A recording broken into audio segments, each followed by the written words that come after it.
I found that nothing in life is worthwhile unless you take risks. Nothing.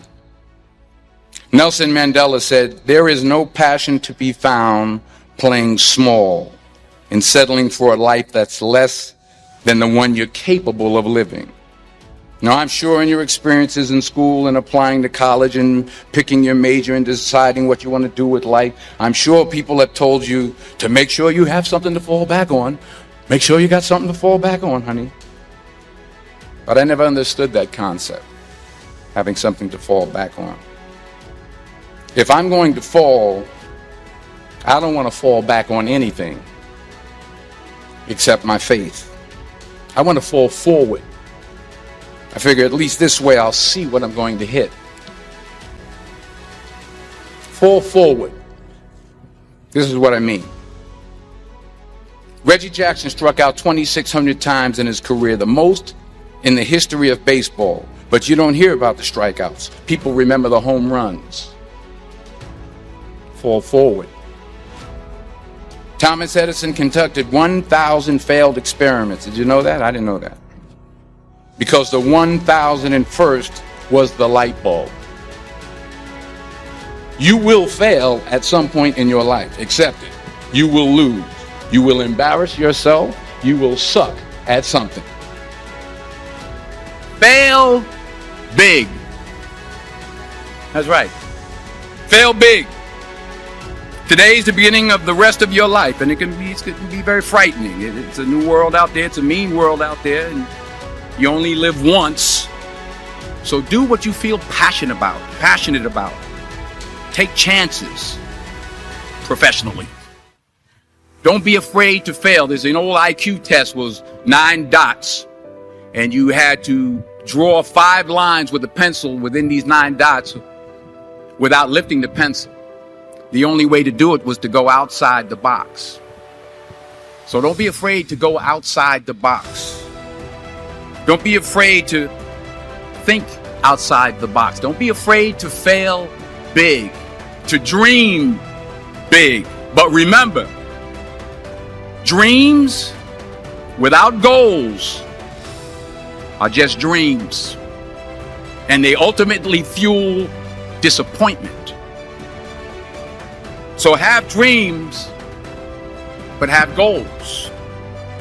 And understand that to achieve these goals, you must apply discipline and consistency. In order to achieve your goals, you must apply discipline, which you have already done, and consistency every day, not just on Tuesday and miss a few days. You have to work at it every day. You have to plan every day. You've heard the saying, we don't plan to fail, we fail to plan. Hard work works. Working really hard is what successful people do. And it's not how much you have. It's what you do with what you have. If you don't fail, you're not even trying. I'll say it again. If you don't fail, you're not even trying. My wife told me this great expression. To get something you never had, you have to do something you never did. Les Brown's a motivational speaker. He made an analogy about this. He says, imagine you're on your deathbed, and standing around your deathbed are the ghosts representing your unfulfilled potential. The ghost of the ideas you never acted on. The ghost of the talents you didn't use.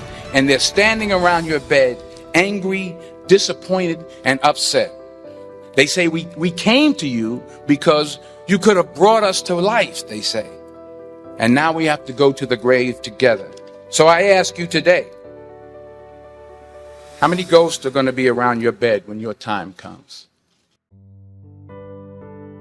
Put God first. Put God first in everything you do. Everything that you think you see in me, everything that I've accomplished, everything that you think I have, and I have a few things, everything that I have is by the grace of God. Understand that. It's a gift. 40 years ago, March 27th, 1975, it was 40 years ago just this past March. I was flunking out of college. I was sitting in my mother's beauty parlor, and I'm looking in the mirror, and I see behind me this woman under the dryer. And every time I looked up, she was looking at me, just looking me in the eye. And I didn't know who she was, and I said, she said, somebody give me a pen, give me a pencil. I have a prophecy. March 27, 1975, she said, boy, you are going to travel the world and speak to millions of people. Now, mind you, I was flunked out of college. I'm thinking about joining the army. I didn't know what I was going to do, and she's telling me I'm going to travel the world and speak to millions of people. Well, I have traveled the world, and I have spoke to millions of people. But that's not the most important thing, the success that I had. The most important thing is that what she taught me and what she told me that day has stayed with me since. I've been protected. I've been directed. I've been corrected. I've kept God in my life, and it's kept me humble. I didn't always stick with him, but he always stuck with me. So stick with him in everything you do. If you think you want to do what you think I've done, then do what I've done and stick with God.